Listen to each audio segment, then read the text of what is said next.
তোমার বোন যদি বসে বসে খায় তাহলে আমার মেয়ে কেন বসে বসে খাবে না? কাজের লোকই তো সব কাজ করতে পারে, তাহলে আমি কেন এসে দেখলাম যে আমার মেয়ে কাজ করছে? তাহলে আমার মেয়ে কি এবারে কাজের লোক? সেটা একটু পাটা সরাও তো।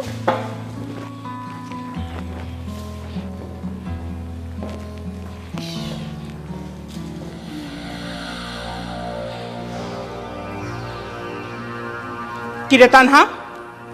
আর মা তুমি? হ্যাঁ আমি। তুই এগুলো কাজ করছিস কিসের জন্য? তুই সারাক্ষণ কাজ করিস আর তোর ননদ পটের বিবি সাজে বসে থাকে, এটা কি? ওকে দিয়ে একটু কাজ করাতে পারোস না? মা কি বলছো এইসব? মাইমা, আপনি কি সব বাজে কথা বলছেন? ভাবি হচ্ছে আমার বোনের মতো। এই বাড়িতে আসার পর থেকে ভাবি নিজ দায়িত্বে কাজ করে। কাজের বুয়ো তো আছে, কাজের বুয়ো সব কাজ করে, কিন্তু ভাবি তারপরও বলে বাড়ির কাজ করতে আমার ভালো লাগে। আমরা তো তাকে বলিনি যে এই বাড়ির কাজ করেন। শোনো, আমি কি তোমাদের চিনি না? ভালোভাবেই চিনি। তোমরা যে আমার মেয়েকে প্রেশার দিয়ে কাজ করাচ্ছ সেটা আমি ভালো করেই বুঝি। এখন আমাকে দেখেছো, এখন আমাকে উল্টা সিধা বুঝাচ্ছ, তাই না?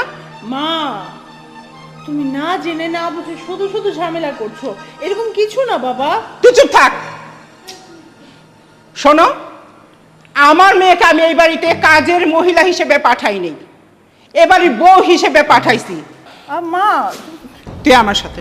আরে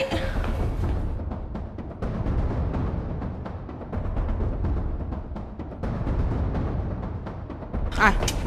মা এইভাবে টানতে টানতে তুমি আমাকে বাইরে আনলে কেন? কেন টানতে টানতে নিয়ে আসলাম তুই বুঝলি না? আচ্ছা, তোকে আমি পাঠাইছি এই বাড়ির রাজরানী হওয়ার জন্য, আর আমি এসে কি দেখলাম? তুই হয়ে আছিস এই বাড়ির চাকরানী। কেন? তোর ননদ যে যে বসে বসে খায় তাকে দিয়ে কাজ করাতে পারিস না? বাবা তুমি শুধু শুধু এরকম রিয়েক্ট করছো, এমন কিছুই না। আমি সারাক্ষণই বসে থাকি। সারাক্ষণ একটা মানুষের কতক্ষণ বসে থাকতে ভাল লাগে? আর নিজের সংসারে কাজ করার মধ্যে না অন্যরকম একটা শান্তি মা। হয়েছে, আমাকে আর জ্ঞান দিতে হবে না, আমি যথেষ্ট ভালো বুঝি। তোর মাথায় যে বুদ্ধি 100টাও নাই সেটা আমি বুঝতে পারছি। আরে বোকা মেয়ে, তুই যদি সংসারে যাবতীয় হাল ধরিস তাহলে 2 দিন পরে তো ওরা তোকে চাকরানী হিসেবে মনে করবে, এবং তোর সাথে যে ব্যবহার করবে না তখন কষ্ট পাবি, কষ্ট পাবি। এই ননদ তোর চুলের মুঠি তোর উঠাবে আর বসাবে, বুঝতে পারছিস? কি বলছো মা এসব? শোন, সময় আছে এখনো, নিজের হাতের মুঠ শক্ত কর, চাবির গোছাটা নিজের আঁচলে বাঁধ, বুঝতে পারছিস? তোর স্বামীকে যেভাবে হোক বুঝা, সে যেন তোর কথা মতো চলে। এই ননদ আজ আছে কাল নাই, শুধু শুধু ননদকে কেন বসে বসে রাখবি? এখন তুই আরামায়েশ কর, যতদিন ননদ আছে ননদকে দিয়ে খাটাবি। আচ্ছা দেখি, কিন্তু মা এই জিনিসটা কেমন না? শোন, এত মানবিকতা বিচার করে তো লাভ নাই। আমি যেভাবে তোকে চলতে বলতেছি ঠিক সেইভাবে চল, তাহলে দেখবি এই বাড়িতে তুই রাজরানী হয়ে থাকবি আর তোর ননদ হবে এই বাড়ির চাকরানী। কি এখন থেকেই তোর কার্যকলাপ শুরু কর, বুঝতে পারছিস? আমি থাকতে থাকতে আমি যে বুদ্ধিগুলো তোকে দিলাম ঠিক সেভাবে চল, তাহলে দেখবি সংসার অনেক সুখের হবে। আচ্ছা ঠিক আছে, আসো না। চল।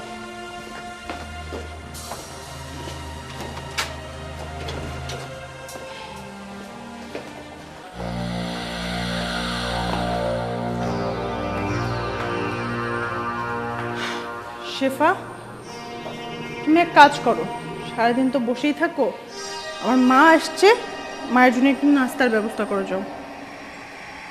কি বললেন আপনি? আপনার মায়ের জন্য আমি নাস্তার ব্যবস্থা করব? বাড়িতে তো কাজের লোক আছে। আচ্ছা থামো তো, আমি বুঝতে পারলাম না। তোমার আম্মু আসছে, ঠিক আছে, তাকে বসতে দাও, একটু ঠান্ডা হোক, আর তুমি নিজে একটু শরবত বানিয়ে দাও। বাসায় কাজের বউ আছে, তাদেরকে বলো নাস্তা রেডি করে দিতে। তুমি শেফাকে কেন বলছো কাজ করার জন্য? দেখেছিস তো, শেফাকে বলেছে আর তাই তার লেগে গেছে, কিন্তু তুই যে তার বউ, তুই যে এত কাজ করছিস একবারও কিন্তু চোখেও দেখতে পারতেছে না, বা কখনো বলতেছে না যে তোমার কাজ করার দরকার নেই, এর জন্য তো কাজের লোক আছে। মা, এটা আপনার মেয়ের সংসার, ওর সংসার ও গুছাবে। এতে ওকে বলার কি আছে? আর কাজের লোক তো আছেই, যেটা ও করবে সেটা কাজের লোক করে নেবে।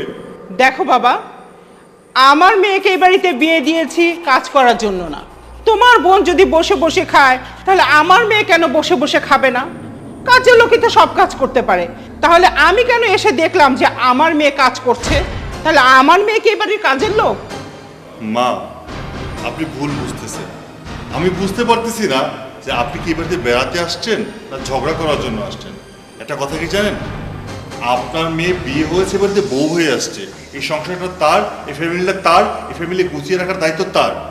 আর আমার বোন এই বাড়িতে আছে, সে যখন তার শ্বশুরবাড়ি যাবে তখন তার শ্বশুরবাড়িতে গিয়ে কি করবে না করতে পারবে। আপনার মেয়ে আপনার কাছে এতটাই আদরে দুলালি, তাকে কোনো কাজ করতে দেওয়া যাবে না। ঠিক আছে, আমি আপনার কথাই মানলাম। আপনার মেয়ে যেমন আপনার কাছে অনেক আদরে তুলালি, আমার বোনটাও কিন্তু আমার কাছে অনেক আদরে। আমিও চাই না আমার বোন আমার সংসারে কোনো কাজ করুক। তার শ্বশুরবাড়ি থেকে সে কাজ করুক, যা খুশি তাই করুক, সেটা তার একান্তই ব্যক্তিগত ব্যাপার। আর তানহা, আমিও তো তোমার কাছ থেকে এমনটা আশা করি যে তুমি তোমার মায়ের কথা শুনে আমাদের সংসারে, আমাদের ফ্যামিলিতে ঝামেলা পাকাবে। ছি, তুমি এমনটা করবে, সত্যি আমি অবাক হচ্ছি তোমাকে দেখে। তুমি শিক্ষিত মেয়ে, আর তুমি কিনা সেই গ্রামের কেউ মূর্খদের মতো আজকে এরকম আচরণ করছো। ভাইয়া, আমাদের গ্রামের কিন্তু আশেপাশে অনেক মহিলা আছে যারা কিনা মেয়ের বাড়িতে গিয়ে মেয়েকে কান পরা দেয়, তখনই কিন্তু সংসারে অশান্তি লাগে। আমাদের গ্রামে আরো কিছু লোক আছে যাদের কিনা শাশুড়ি নির্যাতন করে, কিন্তু ছেলের বড়া সেগুলো মুখ বুঝে সহ্য করে। কিন্তু আমাদের বাড়িতে কিন্তু ভাবির উপর আমরা নির্যাতন করি না, তাকে কিন্তু কখনো আমরা কাজের অর্ডার করি না, তাকে আমরা ভাবির মতো করে সম্মান দিই। কিন্তু ভাবি যে তার মার কথায় আমাকে সে এত বড় একটা কথা বলবে, এটা কখনো আমি এক্সপেক্ট করিনি। আমি আজকে এই বাড়ির মেয়ে, আমার বাবার ক্ষমতা আছে কাজের লোক রাখার, কাজের লোক রেখেছে। কিন্তু যারা গরিব তাদের বাসায় তো কাজের লোক রাখে না, সেই বাসায় কিন্তু ছেলের বউরাই কাজ করে। ভাবিকে তো আমরা কাজ দিয়ে কখনো প্রেশার দিই না। ভাবি আমার বোনের মতো। আজকে যদি আমার বিয়ে হয়, সেই বাড়িতে তো আমাকে কাজ করতেই হবে। শ্বশুর শাশুড়ি হচ্ছে বাবা মায়ের সমতুল্য, আর ননদ হচ্ছে বোনের সমতুল্য। এই তো কিছুক্ষণ আগেই ভাবি আমার সাথে দুষ্টুমি করছিল, তখন তো আমি আর ভাবি যেভাবে দুষ্টুমি করি, আপনি যদি দেখেন তখন বলবেন আমরা দুজন বোন। ভাবি, আমাদের সংসারে কখনো অশান্তি হয়েছে? কখনো ঝগড়া হয়েছে? তোমার আমার ভিতরে কিন্তু কখনো ঝগড়া হয়নি, কারণ তুমি আমাদের সাথে মিশতে শিখেছো। কিন্তু যখন তোমার মা এসেছে, তখন কিন্তু তুমি তোমার মায়ের কথায় আমাদের সাথে খারাপ ব্যবহার করছো। এখন কিন্তু তোমার সংসারে অশান্তি হবে, তাতে কিন্তু ভালো কিছু হবে না ভাবি। তাই বলি কি, একটু নিজের শুধরান। আপনিও তো সংসার করেছেন, আপনিও তো মেয়ে মানুষ। একজন মেয়ে মানুষ হয়ে নিজের মেয়ের সংসারে কিভাবে অশান্তি করেন আপনি? শেফা, তুই ছোট মানুষ, তুই তোর মামার সাথে এরকম ব্যবহার করতে পারিস না, বাদ দে। এখন কথা হচ্ছে, আপনার যদি আপত্তি থাকে যে আপনার মেয়ে এই সংসারে কোনো কাজ করবে না, তাহলে আপনি সসম্মানে আপনার মেয়েকে আপনার বাড়িতে নিয়ে যেতে পারেন। না সূর্য, আমি আমার সংসার ছেড়ে কোথাও যাব না। শেফা তো ঠিকই বলেছে, আমরা তো একটু আগে দুজন দুষ্টুমি করছিলাম, কাজ করছিলাম। আমাদের মধ্যে তো কোনো ঝামেলা ছিল না, কিন্তু হঠাৎ করে মা আসার পর আমাকে বলছে যে আমি যদি এভাবে হেসে গেলে সবার আবদার পূরণ করি, সবার কথা শুনি, তাহলে নাকি কয়েকদিন পর আমাকে এই সংসারে চাকর বানিয়ে রাখা হবে। আমার সাথে কেউ ভালো ব্যবহার করবে না, তোমাকে কান পড়া দিবে, যাতে হচ্ছে আমাদের সংসারটার মধ্যে, আমাদের দুইজনের মধ্যে অশান্তি হয়।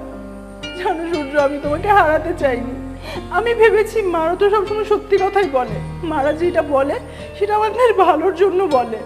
আমি ভেবেছি আমার মা আমাকে যেটা বলছে হয়তো আমার ভালোর জন্য বলছে, কিন্তু ওপরে উঠে আসার পর, এই ঘটনার পর মনে হচ্ছে যে আমার মা আমাকে যেটা বলছে সেটা ভালোর জন্য না, এটা আমার সংসারটা নষ্ট হবে। মা, আমি তো তোমার সন্তান, কেন তুমি আমার সংসারটা নষ্ট করার জন্য উল্টাপাল্টা জ্ঞান দিচ্ছ আমাকে? এগুলো না করলেও পারো মা। শোনেন মা, আপনি শ্রদ্ধাভাজন ব্যক্তি, আপনাকে সম্মান করি।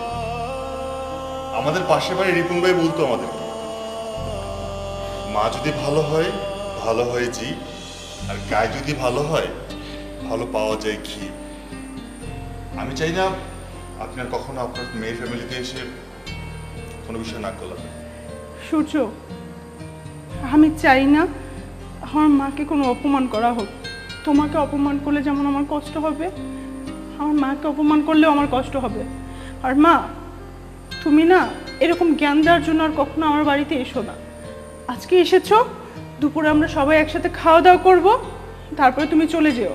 আর কখনো আমার এখানে আসার প্রয়োজন নেই।